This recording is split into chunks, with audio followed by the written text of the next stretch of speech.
Dans cette vidéo, un classement exceptionnel. Exceptionnel puisque déjà le manga qui est en dernière position, là le 22e, je l'ai déjà apprécié à la lecture. C'est vous dire le top 10 de fou dans ce top manga vorace du mois d'octobre. 22 mangas classés de la dernière à la première place par rapport à mes impressions de lecture, par rapport au plaisir que j'ai eu à les lire, à les découvrir, à les redécouvrir.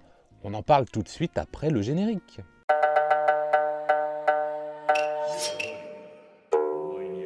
Alors bien sûr, comme d'habitude, avant de démarrer, vous pouvez retrouver l'intégralité de tous mes avis lecture dans les vidéos Manga Vorace. Tous les mangas qui sont présentés dans cette vidéo, j'en parle plus longuement, avec plus de détails. Vous savez quoi faire, le catalogue, il est fourni. 22e position donc pour Root End chez Kiyun. J'avais apprécié cette lecture, ok, c'était assez minimaliste au niveau du décor et au niveau du trait, mais c'était un thriller, donc on accentuait vraiment l'attention sur l'ambiance qui était plutôt réussie. Mais voilà, j'ai lu beaucoup mieux et vous avez été nombreux à m'en déconseiller de lire la suite qui a priori se désintègre, hein, l'histoire se désintègre au fur et à mesure. Bon, moi je les ai trouvés d'occasion, donc les 3 premiers tomes, j'ai plutôt apprécié, mais c'est vrai que je sens qu'il y a un truc qui va pas. 22e position ce mois-ci pour Root End. 21e position pour un manga que j'ai continué d'acheter, que je tiens un jour, mais j'ai un retard assez incroyable. Et je vous avoue que ça ne m'arrange pas que ce titre soit en 21e position. Je suis en train de me dire que j'achète la série pour pas grand-chose. Manchuria Opium Squad. Pourtant j'aime bien. J'aime bien. Vraiment, j'ai passé un bon moment encore avec le trait, avec l'ambiance, avec l'histoire. Je sais pas pourquoi, j'ai l'impression qu'il manque quelque chose. Donc, où je vais avec ce titre, je ne sais pas trop. Bon, maintenant que j'en ai une dizaine, de toute façon, je vais les lire. Mais c'est clair et net, je vais attendre un petit peu avant d'acheter le prochain. 20e position pour une nouveauté que j'ai appréciée également, mais bon bah voilà, peut pas faire mieux que 20e. Fleur du désert, c'est chez Nueve, donc c'est un premier volume qui va nous parler de soldats japonais qui se font attaquer et on sent des enjeux géopolitiques qui vont sûrement se mettre en place au fur et à mesure. La question que je me pose depuis 1 ou 2 semaines que je l'ai lu, c'est est-ce que j'ai envie de le continuer ou pas? Alors par rapport au fait que c'est un bon manga, ok. C'est un très bon manga, non. Donc du coup, est-ce que j'ai envie de le continuer alors que j'ai beaucoup d'autres très bons mangas et que le budget se resserre à chaque mois qui passe? Eh bien, c'est pas sûr. C'est pas sûr. Voilà, il est là, le tome 1 va rester là quelques mois en attendant d'avoir des avis, des retours positifs ou négatifs sur les tomes 2 et 3. On verra un petit peu par la suite comment ça évolue. 19e position pour un thriller sociétal, ouais, un truc vraiment pas mal, très cinématographique dans une très belle édition, Unlucky Young Men. Je suis très content de cette acquisition et je suis très content de ma lecture. Ah bah, il est 19e, mais oui, il est 19e, mais je vous ai dit, c'est que du masterclass en fait après, donc de toute façon, voilà, c'est comme ça. Donc il arrive assez loin dans le classement, méfiez-vous de la position des mangas dans ce classement, c'est pas forcément représentatif de la qualité du titre. Ça, c'est une bonne lecture, c'est une très bonne édition, voire une excellente édition, avec de très très bons dessins. Allez, je vous mets une petite planche pleine page là d'un coup, comme ça vous avez une idée. Hop, en temps réel, papier glacé, voilà, un petit thriller, j'en parle, allez-y, c'est sur de l'après-guerre, sur cette jeunesse qui se cherche un petit peu, hein, dans les années 50, 60, je crois. Bon voilà, allez, on peut le trouver, un pu en neuf, mais on peut le trouver. C'est pas facile, mais on peut. Unlucky Young Men, 19e. Alors à partir de maintenant, c'est clair que vous n'allez pas être content. Moi, je vous propose 2 choses. Soit vous faites votre propre classement de lecture et hop, vous le lâchez en commentaire, on en discute. Soit vous faites votre propre classement avec mes lectures. Vous, comment vous l'auriez fait? Avec les mangas que vous connaissez, bien sûr. En tout cas, 18e. Je vais me prendre des baffes. Great Teacher Onizuka. Pourquoi? Parce que je voulais expliquer dans le manga Vorace, ce manga-là, à la relecture, bah, j'ai pas eu mon compte. Donc je vais laisser le plaisir de la nostalgie opérer, me remémorer ce titre avec le plaisir que j'ai eu à le découvrir, à le lire, mais pas à le relire tout simplement. Donc il est 18e. Bah, je suis désolé Onizuka, mais c'est comme ça. Et là pareil, vous allez être très surpris de mon choix. 17e position pour Sky High Karma. 17e position pour du Tsutomu Takahashi. Mais ça c'est excellent, hein, c'est comme Sky High. Bon, c'est déjà vu, c'est déjà lu, c'est la suite, c'est bien pensé, c'est même très bien repensé. Je passe un excellent moment de lecture à partir de ce manga-là. Je conseille tous les titres, soyez bien d'accord. C'est vraiment très très bon et je ne peux que conseiller encore et encore du Tsutomu Takahashi. Mais là, j'en lis beaucoup en ce moment. Donc c'est un peu comme les Junji Ito que j'ai enchaînés. À un moment, on a l'impression quand même de lire toujours à peu près, pas la même chose, mais dans la manière de le faire, oui. 16e position pour une comédie qui... Bon, un personnage qui est culte, à chaque fois je vous le dis, mais c'est comme ça, en plus il est en cover. Tac, il est en cover. C'était le Spy Family avec son coffret collector, donc sa double cover. Alors je crois que la cover spéciale c'est celle-là, je suis pas sûr, je suis plus sûr de moi, mais enfin, bon, voilà, on se marre. Tous les tomes ne se valent pas, d'ailleurs c'est marrant, on a l'impression d'avoir deux covers en fait. Voilà, donc tous les tomes ne se valent pas dans Spy Family, mais c'est globalement une très bonne lecture, très popcorn, rafraîchissante, divertissante, presque soulageante, même si vous avez passé une journée un petit peu lourde. C'est tout à fait le genre de manga. Moi, si vous me soufflez dessus quand je suis en train de lire ça, je décolle. Enfin, je décolle parce que je suis tout léger, quoi. Mon cerveau, il pense plus. Voilà, 16e place pour Spy Family, on se régale. 15e place, on change de registre, on change de décor, on change d'ambiance, on change carrément d'auteur. Hop, du Suehiro Maruo avec Dr Inugami. Plutôt dérangeant, mais pas spécialement Eroguro, celui-ci un tout petit peu, mais pas trop. Donc ça passe, moi, enfin ça passe. Les autres sont bien, ça dépend en fait, ça dépend comment c'est amené, ça dépend comment c'est placé, ça dépend si ça tombe de nulle part, des fois je suis pas fan. Là on a de l'horreur, on a des choses un peu inquiétantes, intrigantes, mais on a aussi un petit fond de scénario mystérieux, des dessins qui sont toujours mais addictifs, ils vous saisissent comme ça, c'est à la fois acéré et à la fois totalement barré. Bon voilà, Suehiro Maruo. Si vous aimez les auteurs atypiques, si vous aimez du Kago, si vous aimez les mangas d'auteurs, mais vraiment, alors que vous ne connaissez pas encore Maruo, bah là, allez-y. Mais comme d'habitude, je conseille Vampire dans tous les cas, ou l'île Panorama que j'ai trouvé juste parfait. 14e place pour un petit manga SF en 4 tomes qui fait pas mal de petites références, mais moi j'ai savouré cette lecture du début à la fin, The Common Breed.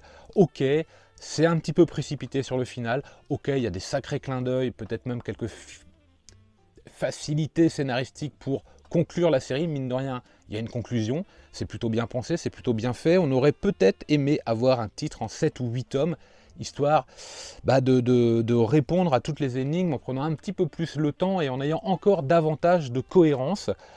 Bon, c'est pas grave, ça passe. Un auteur, je pense, à surveiller parce qu'il y a un bon trait, parce qu'il y a de bonnes idées, parce qu'il y a un vrai savoir-faire. Donc 14e place pour The Common Breed. Alors là, j'ai beaucoup aimé. Là, j'ai beaucoup aimé. Ça faisait longtemps que Junji Ito ne m'avait pas autant... générer de sensations de lecture avec son titre. Le dernier, alors Remina était très très bien, mais le dernier, L'école décomposée, pour moi c'était ni fait ni à faire. Mine de rien, Les cauchemars de Mimi, celui-ci est très très bon. Alors c'est pas tout à fait un one shot dans la mesure où vous avez des chapitres indépendants mais avec le même personnage principal, à savoir Mimi tout simplement. Donc il y a une certaine cohérence et ça marche bien et les histoires sont sympas, les dessins sont vraiment sympas aussi, il y a de très belles scènes, il y a de très belles planches que d'ailleurs étaient mises en avant à Angoulême lors de l'expo de Junji Ito, que je n'ai pas vu, mais je me rappelle certaines photos et je me rappelle découvrir des dessins qui sont présents à l'intérieur. Il y a vraiment de très très bons passages dans ce titre, un Junji Ito que je recommande, qui fait partie pour l'instant de mon top 5. 12e place pour une nouveauté shonen, c'est pas encore dans le top 10 parce que le top 10 il est fou. Il est fou puisque vous allez même vous offusquer du 11e. Akane Banashi avec la mise en avant façon Shonen Jump, façon Bakuman, façon Showa Shoten également, façon Hikaru no Go, du Rakugo, donc une pratique théâtrale façon un peu one man show. Bon, on en a déjà parlé, il y avait beaucoup de vidéos, donc je ne vais pas vous refaire toute une définition du truc. C'est sympa, c'est vif, c'est bien dessiné, c'est intelligent, on ressent l'ambiance, on ressent l'énergie, on ressent le côté respectueux de la pratique, mais en même temps on ressent tout ce côté shonen et tous les ingrédients qui composent ce très grand style shonen. Donc oui, c'est bien, oui, vivement le tome 3 pour voir un petit peu où ça va, 4-5, on verra un petit peu comment ça part, mais j'ai très grande confiance en la réussite de ce titre et plutôt hâte de voir un animé débarquer à coup sûr, oui. 11e place, et oui, 11e place pour Blême. Alors oui, il n'est même pas dans le top 10, mais là on parle du 6e tome, le dernier, celui qui conclut, et même si les dessins sont parfois fantastiques, pas toujours, attention, pas toujours, vous avez globalement une histoire, malgré une édition qui permet de sublimer l'ensemble, une histoire qui ne tient pas toujours la route. Vous faites votre propre interprétation du truc, du bazar, mais du bazar c'est le mot parce que des fois on ne comprend mais rien du tout, et on s'aperçoit même que l'auteur dans différentes notes ne comprend pas toujours ce qu'il a voulu faire des années plus tard. Il le dit pour Abara par exemple. Je suppose que c'est aussi plus ou moins le cas pour Blême, même si évidemment c'est son œuvre principale, et que ça reste magistral à lire et très captivant, très addictif en tout cas dans l'ambiance et l'univers proposé. 10e place pour un titre que j'ai pris plaisir à relire et que j'ai abîmé, mais regardez-moi ça, non mais ça fait 25 ans que je l'ai, il bronche pas et il a fallu que je le ressorte pour l'abîmer. Donc, Crying Freeman, je me suis méfié de racheter le tome double comme pour les Sanctuary, mais Sanctuary j'avais pas, et c'est très bon du début à la fin. On en reparlera bientôt, je suis en train de les conclure au niveau de la lecture. Crying Freeman, je savais que les tomes 1 et 2 que je possédais dans cette version étaient très bons et que après, c'était pas foufou. Vous me l'avez redit, 49 francs, regardez. Je sais plus qui me demandait les prix en francs, je crois que c'était sur Instagram, 49 francs pour Crying Freeman à l'époque, donc on est en 96 ou 97, je sais pas, enfin quelque chose comme ça. C'était génial, hein. Franchement, le duo Ikegami Koike, là, Kazuo Koike, c'est juste sublime, c'est juste parfait, dans le fond, dans la forme, dans la narration, dans le dessin, dans la symbiose des deux, dans l'intelligence des propos, dans ce que vous apprenez aussi à l'intérieur du manga, bref, du manga à l'ancienne, comme on aime, comme on savoure, comme on dévore. Bon voilà, j'allais pas dire comme on aimerait en avoir plus souvent parce qu'on est gâté en ce moment, il faut bien le dire.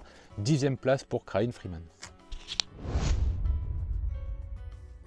9e place pour une trilogie qui se concluait avec le tome 3 du coup de Soloist in a Cage chez Kiun. Ça aussi c'est très très bien, ça aussi c'est intelligent, mais il y a un petit peu plus de facilité scénaristique dans le tome 2, dans le tome 3, pour aboutir à un final très concluant. Globalement, la trilogie est très bonne, les dessins, l'ambiance, vraiment bon, il y a pas mal de références cinématographiques, même à certains mangas, pourquoi pas l'Attaque des Titans, pourquoi pas The Promised Neverland, avec cette idée de prison, avec ces murs encerclés, donc vous ne pouvez pas y rentrer, ou en tout cas vous ne pouvez pas vous échapper, et puis évidemment il y a des personnages qui essayent, donc voilà, c'est cette notion de lieu clos qu'on retrouve dans pas mal de mangas actuellement. C'est bien, le format comme Léviathan rend service également au dessin et à l'ambiance. 9e place, Soloist in a Cage, moi je vous le conseille. Vous parlez avec Suehiro Maruo de manga d'auteur, et bah forcément Usamaru Furuya en fait partie également, avec cette espèce de recueil one-shot, histoire indépendante, mais quand même pas, L'âge de déraison, extrêmement bien dessiné, très très bien amené pour vous présenter la fracture de l'adolescence à son passage à l'âge adulte, en faisant une espèce de bond dans de l'absurde, de bond dans une imaginaire, dans du paranoïa, dans du n'importe quoi. C'est très bien foutu. Très bien foutu, excellente lecture ce mois-ci. L'âge de déraison est 8e, et oui, seulement 8e, et c'est une excellente lecture. 7e position pour une autre excellente lecture qui va vous dépeindre l'univers à la fois cruel, à la fois glauque, à la fois déplaisant et à la fois jovial, à la fois léger selon les différents moments de slice of life que vous pouvez avoir, mais quand même plutôt glauque, et bon, c'est comme ça dépeint en tout cas factuellement l'univers comme il l'est avec Sakuran. Donc vous allez suivre l'évolution de notre héroïne, en tout cas de notre personnage principal, qui va devenir la Kiowa, c'est-à-dire la courtisane possédant le plus haut rang dans le quartier des plaisirs où elle évolue. Voilà, c'est vraiment bien. Attention, je vous l'ai dit, attention, ça reste relativement glauque, même si c'est bien dessiné, même si c'est bien amené, même s'il y a des moments de légèreté, c'est quand même socialement très violent. 7e position pour un autre manga qui a été très très marquant au niveau de l'ambiance, ça rigolait pas trop, La fillette au drapeau blanc. Waouh, là aussi on est dans une ambiance façon Peleliu avec la cruauté de la guerre et son caractère inéluctable, implacable, et qui s'affranchit du bien et du mal tout simplement. Quelques petites fausses notes au niveau du dessin. J'aurais aimé un style un peu plus sérieux, j'aurais peut-être aimé un format plus seinen également, plus grand pour le coup, ça mériterait. Bon, pas au niveau du trait. Le trait avec un format comme ça se suffit à lui-même. Par contre, la violence du propos aussi, et puis ben, l'évolution de cette petite fille à travers la guerre, là ça rigole pas également. Voilà, 6e position pour La Fillette au drapeau blanc. Excellente lecture que je recommande également. Et un drame peut en cacher un autre, j'ai envie de dire. 5e position pour Horizon tome 2, ce webtoon mis sous papier. Merci Nazca pour le coup. C'est ça là. Pareil, hein, pareil que ceux d'avant, ça rigole pas. Mais alors c'est captivant, c'est bluffant d'addiction quoi. Vous êtes complètement pris par l'histoire, par le rythme. Alors au niveau du trait, on a un style, c'est très graphique par moment. Et c'est assumé, et ça marche très bien, ça répond vraiment au code du webtoon, et paradoxalement, mis sur un format comme ça sous papier, bah ça marche aussi très très bien. Je n'attends qu'une seule chose, c'est le tome 3, je recommande, vraiment, vraiment. 4e position pour un manga qui pourtant est tout le temps dans le top 3. Il est même tout le temps dans le top 2 et même il est dans le top 1 en vérité. Mais là, je vous ai dit, c'est par rapport au plaisir de lecture, c'est par rapport au plaisir de redécouvrir. Sauf que ce manga-là, je l'ai lu 15, 20, 25, 30 fois. Je parle de Dragon Ball, j'ai fini le manga dans sa perfecte. Donc oui, c'est du must-have. Oui, sur 10, je lui mets 11 ou 12, ok. Mais je le connais par cœur. Donc le plaisir de lecture, si vous voulez, à chaque fois, il diminue un tout petit peu, c'est obligé, et surtout par rapport aux autres que j'ai découvert là, le trio est fantastique. Je triche un peu pour le trio d'ailleurs, mais on y arrive. Bon, ça, forcément, c'est à avoir dans toute mangatech qui se respecte. La base. 3e position pour un manga qui n'est pas tout à fait un manga, j'avoue, je vous l'ai dit, je triche un peu, mais vraiment l'intelligence du scénario, cette capacité à avoir réussi à croiser une œuvre culte avec, pour tous ceux qui sont comme moi de mon âge, ou un peu plus jeunes ou un peu plus vieux, si vous connaissez Saint Seiya, forcément, tout le cycle, tout l'arc du sanctuaire qui est juste grandiose, qui nous a captivés devant les écrans. On aurait mis 10, 15, 20 épisodes par jour que moi je serais resté devant forcément. Donc je vous parle de la BD Kana classique, hein, Saint Seiya, Les Chevaliers du Zodiaque, Time Odyssey, le tome 2/5 dans sa version là, collector bien sûr, enfin dans sa version de luxe, je sais pas trop. Incroyable, non mais incroyable. N'hésitez pas, hein, franchement, alors si vous voulez pas le collector, peut-être qu'il y en a déjà plus d'ailleurs, mais prenez juste la BD en tome simple. Celui-ci, il est, mais il est juste génialement pensé, mais bravo Jérôme Alquier, incroyable. Je recommande absolument la lecture et même l'acquisition de ce titre. Et donc après cette lecture-là, je me suis dit, il faudrait que je relise quand même Les Chevaliers du Zodiaque, il faudrait que je relise Saint Seiya. Je ne les ai pas lus depuis 20 ans facilement, donc vous me voyez venir. Qu'est-ce que j'ai fait? Bah oui, j'ai relu le tome 1 de Saint Seiya, j'ai même relu le tome 1, 2 et 3 pour l'instant dans la version perfecte. Et bah oui, comme j'ai été conquis par la perfecte de Dragon Ball, je me suis dit, j'allais mettre la main obligatoirement sur la perfecte de Saint Seiya, papier glacé comme ça, grand format, quelques pages couleur, les armures également. C'était génial à relire. Là aussi, je connais par cœur, comme Dragon Ball, mais j'ai pas lu depuis 20 ans. Donc j'ai vraiment eu cette sensation de redécouvrir le manga dans une qualité juste géniale. C'est pour ça qu'il est devant Dragon Ball, parce que, entre nous quand même, j'aurais une nette préférence globalement pour l'ensemble à Dragon Ball. Mais franchement, voilà.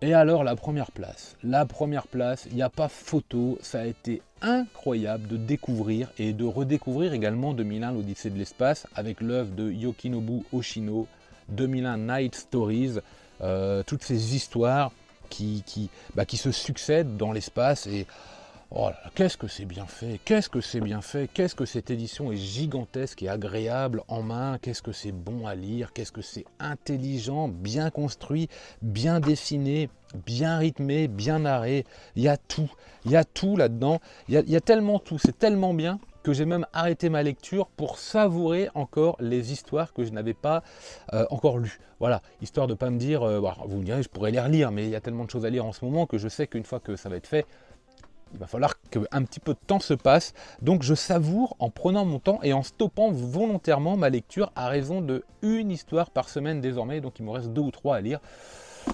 Waouh, c'est juste génial. Première place obligatoire 2001 Night Stories. Et voilà, c'est déjà la fin de cette vidéo. Je vous donne rendez-vous mercredi pour le prochain Manga Vorace bien chargé avec des mangas très différents. D'ici là, lisez plein de mangas. Et moi, en attendant, je vous dis...